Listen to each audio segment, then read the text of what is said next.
So this morning, it was really lovely to receive the 8 Mahayana precepts from Venerable Children. And her motivation was very inspiring, to think about the privileges that we have in this country, that we can practice our religion without any fear.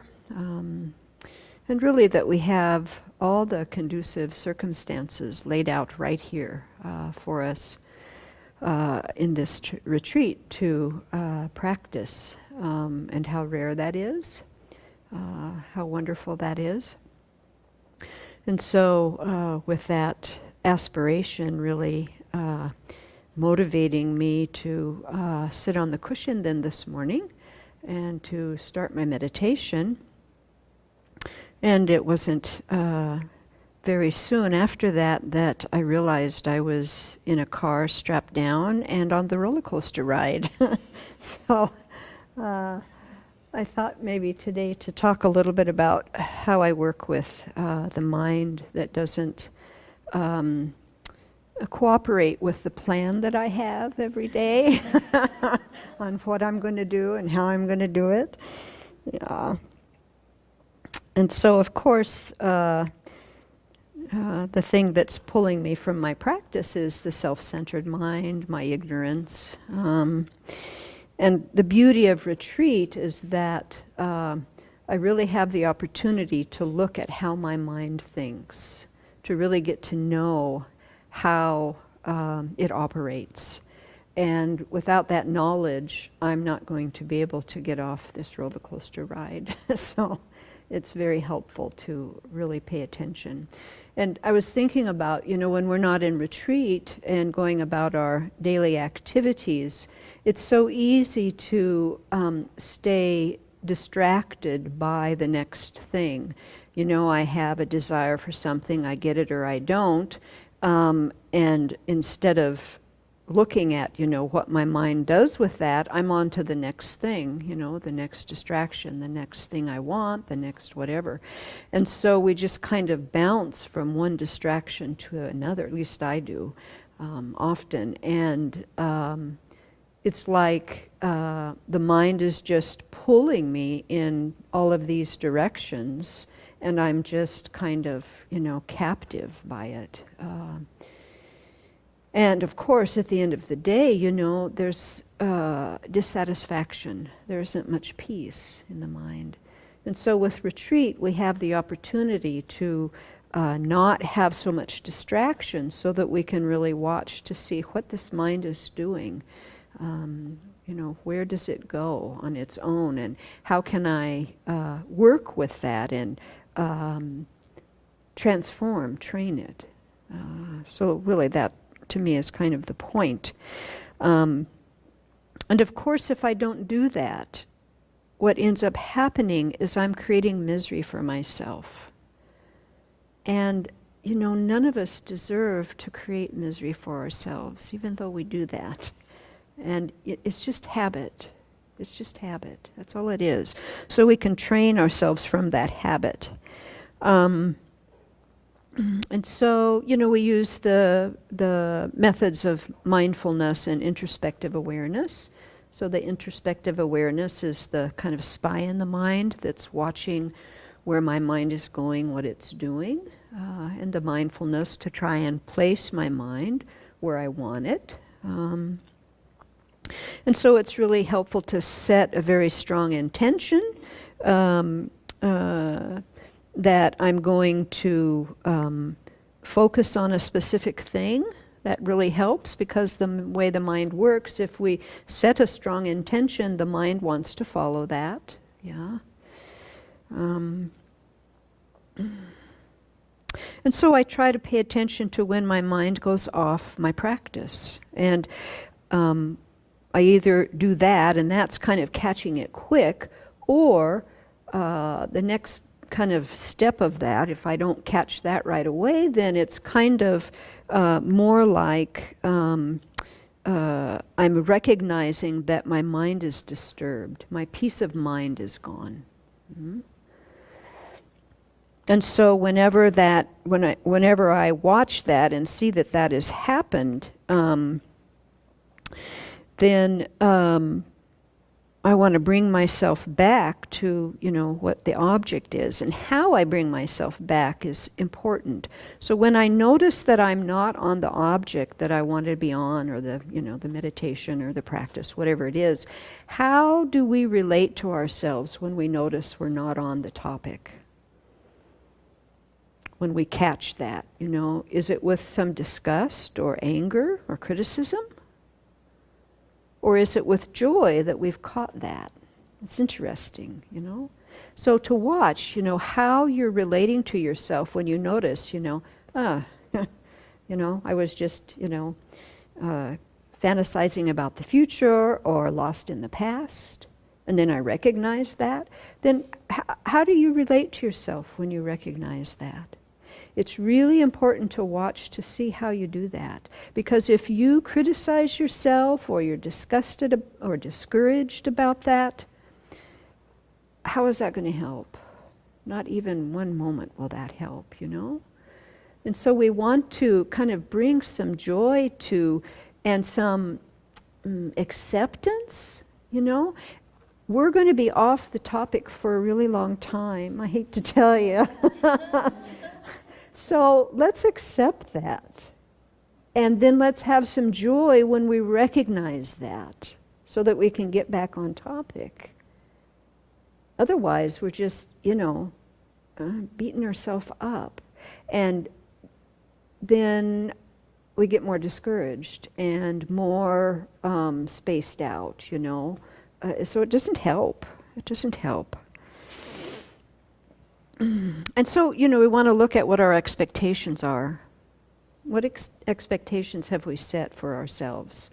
And again, these can be very subtle, and we're not really aware of them, Like, I'm feeling pretty good, and I sit down, like this morning, gosh, I'm very inspired. Here I go, And then, I'm looking for the barf bag because I'm on the roller coaster again, So, what are our expectations? So can we let go of the expectation and just stay in the moment? What would that look like? Just stay in the moment. What would that look like? What would that feel like? Where would our mind be? And so this also brings up to have some kindness for ourselves and compassion. Whatever the experience is, bottom line, in the moment, with the information I have, the skill I have, the karma I have, I am doing the very, very best I can.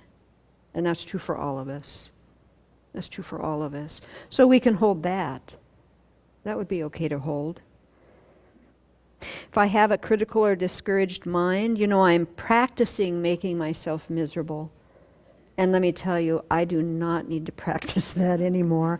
I am so good at that. No need to practice that anymore. I'm expert at that, So, some of the points, I try to keep myself in the present moment with really an unremitting effort to maintain focus.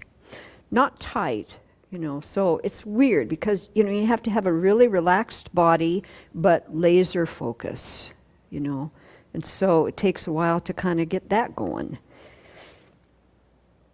And then if I notice that I've wandered off what I'm trying to get on, be on, stay on, then gently but firmly bring it back. So make a strong intent to stay alert. And then I want to watch the mind staying alert. So I want to watch when it just starts getting sluggish. What does that feel like? Do you know what that is? Where do you feel that?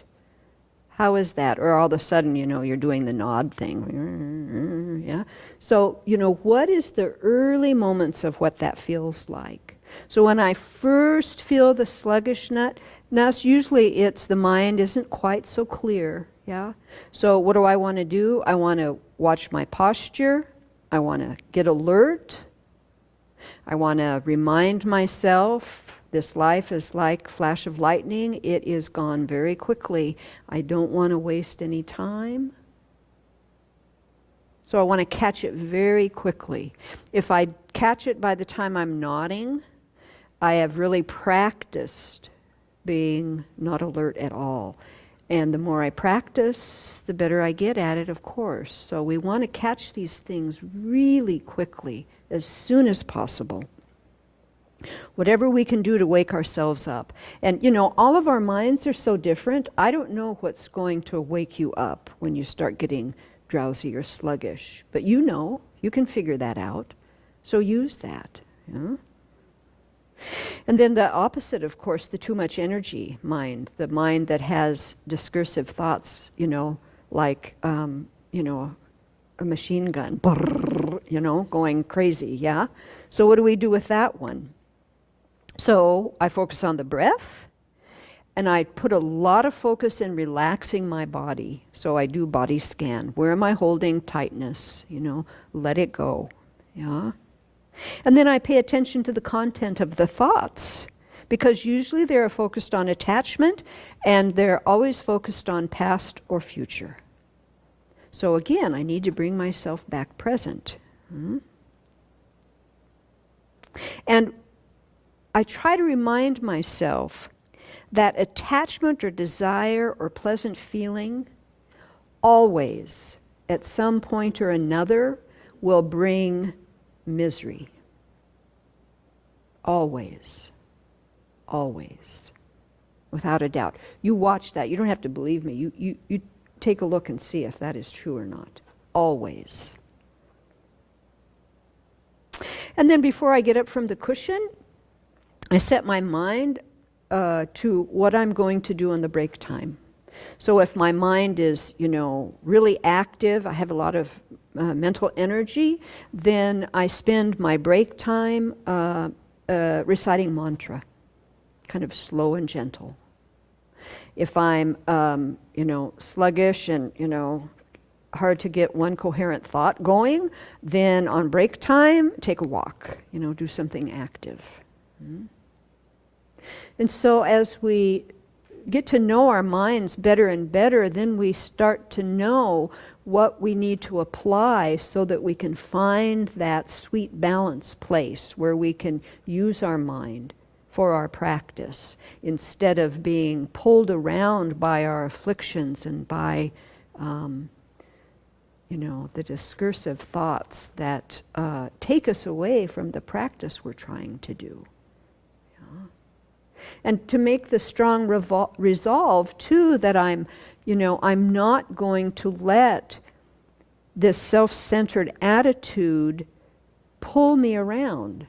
I'm done. No more now. I'm finished with it. And so I'll use the remedies, use the antidotes that I've found to keep my mind engaged, keep my heart engaged in what I'm doing. And if we do that, then we'll see over the years there's progress. We become kinder, we become clearer, we become less dissatisfied. We want to go toward meditation and toward retreat instead of, oh, that was such a terrible experience. Yeah. Yeah. And no one can do that for us.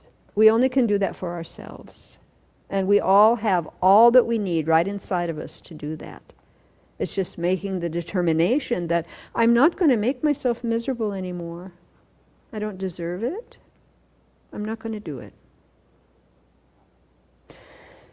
So let's get off the roller coaster.